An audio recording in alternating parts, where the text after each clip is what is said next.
Hi friends, welcome to Gyaniya. दोस्तों, बात करेंगे ड्रग इंस्पेक्टर के बारे में। बहुत से लोगों की क्यूरियोसिटी रहती है कि भाई ड्रग इंस्पेक्टर होता क्या है, क्या करता है, या बोलो जी कैसे बनते हैं, क्या सिलेक्शन होता है, क्या एग्ज़ाम होता है, सब कुछ जानेंगे इस वीडियो में, तो देखते रहिए। तो शुरू करते हैं। दोस्तों, ड्रग इंस्पेक्टर मतलब जाहिर सी बात है, ये इंस्पेक्शन करने का काम करता है। इंस्पेक्टर मतलब कि किसी भी चीज़ की ये बोलना चाहिए निरीक्षण करता है। ड्रग इंस्पेक्टर बोलना चाहिए फूड एंड ड्रग एडमिनिस्ट्रेशन के अंतर्गत आता है।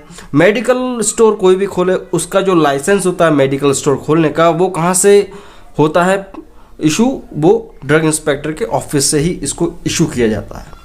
तो ड्रग इंस्पेक्टर एक बहुत अच्छी बोलना चाहिए कि पोस्ट है, बहुत अच्छा एक प्रोफेशन है। अब होता क्या है कि इंडिया में ख़ास तौर पे कि बहुत सारी फार्मास्यूटिकल कंपनियां हैं, दवाइयां बना रही हैं, बेच रही हैं, डिस्ट्रीब्यूट कर रही हैं। इन सब को कंट्रोल कौन करता है? Drug inspector. ठीक है, तो होता क्या है, किसको बनना जा सकता है ड्रग इंस्पेक्टर, क्या योग्यता होना चाहिए? तो देखो भाई, बी फार्मा हो, डी फार्मा हो, या 10+ पीसीबी सब्जेक्ट से कोई भी साइंस स्ट्रीम किया हुआ है, वो व्यक्ति इसको बोलना चाहिए कि अप्लाई कर सकता है। कुछ एग्ज़ाम्स होते हैं जैसे कि स्टेट पब्लिक सर्विस कमीशन के अंतर्गत एग्ज़ाम होता है, मतलब ये जो SPSC है ये इसका सिलेक्शन कराते हैं। ठीक है, इसके लिए एग्ज़ाम होता है, 2 तरह का एग्ज़ाम होता है, मतलब कि 2 टेस्ट होते हैं बेसिकली। मल्टीपल चॉइस क्वेश्चंस होते हैं जो कि लगभग 200 नंबर का होता है। उसमें आपका फिजिक्स, केमिस्ट्री, बायोलॉजी कंपलसरी होता है, और साथ में कुछ फार्मेसी के क्वेश्चंस रहते हैं उसमें।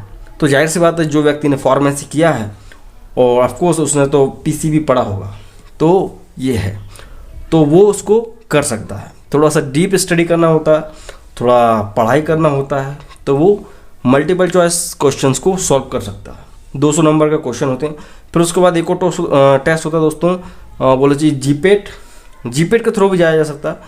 तो जनरल एप्टीट्यूड टेस्ट होता है, उसके थ्रू भी इसका सिलेक्शन होता है। इसमें आपको बोलना चाहिए फार्मेसी या PCB होना चाहिए, या नहीं बोल सकते, दोनों साथ में होना कंपलसरी है।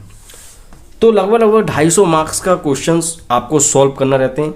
उसके बाद सिलेक्शन होता है, कट ऑफ कितना जाता है या कितनी डिफ़िकल्टी चल रही होती है, उसके हिसाब से इसका सिलेक्शन होता है। ठीक है, इतना समझ में आ गया कि क्या होता है। अब एक और क्वेश्चन आएगा आपके मन में कि कैसे होगा? ऑनलाइन होता है। ठीक है ना, ऑनलाइन आप सर्च करें, UPSC के द्वारा हो जाता है। ठीक है, तो इस तरह से ऑनलाइन आप इसका फॉर्म भर सकते हैं। MP ऑनलाइन पे जाओ या किसी भी ऑनलाइन कैफ़े पे जाके इसको भरा जा सकता है। ठीक है, एग्ज़ाम हो गया, उसके बाद इंटरव्यू होता है। इंटरव्यू पूछे जाते हैं बहुत सारे सवाल। इंटरव्यू क्लियर करने के बाद आप एक ड्रग इंस्पेक्टर बन जाते हैं। हर एक ज़िले में ड्रग इंस्पेक्टर होता ही है। ठीक है, उस पूरे ज़िले को कंट्रोल करने के लिए बहुत सारे उसके काम होते हैं। बोला चाहिए कि बहुत सारे उसकी जिम्मेदारियां हो जाती हैं। संभाग की बात की जाए तो संभाग में एक ड्रग इंस्पेक्टर काफ़ी नहीं होता, तो वहाँ पे 3 से 4 ड्रग इंस्पेक्टर को नियुक्त किया जाता है। ठीक है, अब तो ये चीज़ है अगर आप संभाग के लिए कर रहे हैं। और हाँ, पहले क्या होता था कि मूल निवासी लगता था कि भाई आप जिस स्टेट के हैं उसी स्टेट में आप ड्रग इंस्पेक्टर की पोस्ट पा सकते हैं, लेकिन अब ऐसा नहीं है। आप पूरे ऑल ओवर इंडिया में कहीं पे भी जा सकते हैं, कहीं पे भी आपकी पोस्टिंग हो सकती है। ठीक है, तो ये है, किसी भी जगह पे आपको वहाँ पे पोस्ट किया जा सकता है जहाँ पे जगह हो सकती है। सैलरी अच्छी खासी होती है, बहुत अच्छा खासा पैसा मिल जाता है। और बात करें क्या क्या कर सकता है, जब आपने इतनी पढ़ाई करी और ड्रग इंस्पेक्टर बन गए आप, तो क्या होगा? देखो, एलोपैथिक दवाइयों को जितनी भी मैन्युफैक्चरिंग हो रही है उनको कंट्रोल करना, उनको गाइडलाइन देना कि आपको ऐसा दवा बनाना नहीं बनाना, उसका पैकेजिंग, डिस्ट्रीब्यूशन, कहाँ कहाँ कौन कौन सी दवाई जा रही है, कोई इलीगल दवा तो नहीं है कोई, जो ये सब को कंट्रोल करता है। उसके अलावा कुछ एक्सपायरी दवाइयाँ होती हैं या जो बोलना चाहिए कि सही दवाइयाँ नहीं है उनको डिस्ट्रॉय करना, उनको मतलब कि ख़त्म करवाने का काम भी ड्रग इंस्पेक्टर का होता है। उसके अलावा जिस जगह पे आप जांच करने जाता, मतलब कि ड्रग इंस्पेक्टर पहुंचता है दवाई की जांच करने या फार्मास्यूटिकल कंपनी में जांच करने के लिए, उसका सैंपल लेके, जो दवा बन रही है, कोई भी चीज़ हो सकती है, छोटा छोटा बाम भी हो सकता है, तो उसका सैंपल लेके लैब तक पहुंचाने का काम भी ड्रग इंस्पेक्टर का होता है कि भाई वो चेक करवाएगा कि ये सही चीज़ बन रही है, नहीं बन रही है। ठीक है, गाइडलाइन एक जनसाधारण तक पहुंचाने का काम भी ड्रग इंस्पेक्टर का है कि भाई क्या गाइडलाइन चल रही है या क्या आपको सावधानी रखनी है दवाइयाँ बनाते हुए, दवाइयों को बेचते हुए, दवाइयों को कंज्यूम करते हुए।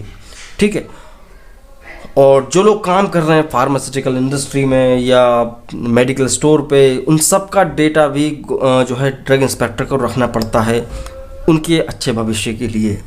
तो बहुत सारी चीज़ें होती हैं, किसी राज्य में कुछ काम करते हैं, किसी राज्य में कुछ काम करते हैं, लेकिन होती यही बेसिक से काम है कि भाई एलोपैथी दवाइयों के नियंत्रण ड्रग इंस्पेक्टर कभी भी बोलना चाहिए कि छापा मार देता है मेडिकल स्टोर पे। अगर कोई इलीगल नारकोटिक ड्रग बिना डॉक्टर के पर्चे के बेचेगा तो उसका लाइसेंस रद्द भी कर सकता है ड्रग इंस्पेक्टर। तो ये इसकी कुछ बोलना चाहिए काम है। इसको काफ़ी अच्छा गवर्नमेंट जॉब है, जाहिर सी बात है, तो काफ़ी लोग इसके लिए परेशान होते हैं। तो कंपटीशन भी बहुत ज़्यादा है, आसानी से क्लियर हो नहीं पाता है। ठीक है, तो इतना ही काफ़ी आई थिंक कि भाई ड्रग इंस्पेक्टर के बारे में आप समझ गए होंगे।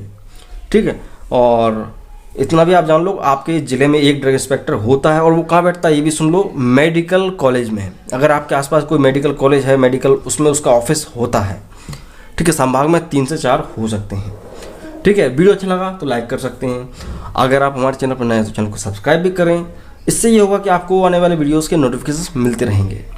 और आप देख रहे थे ज्ञानियर द मेडिकल चैनल। मैं हूँ शिवम, तो मैं मिलता हूँ अगले वीडियो में। जय हिंद, वंदे मातरम।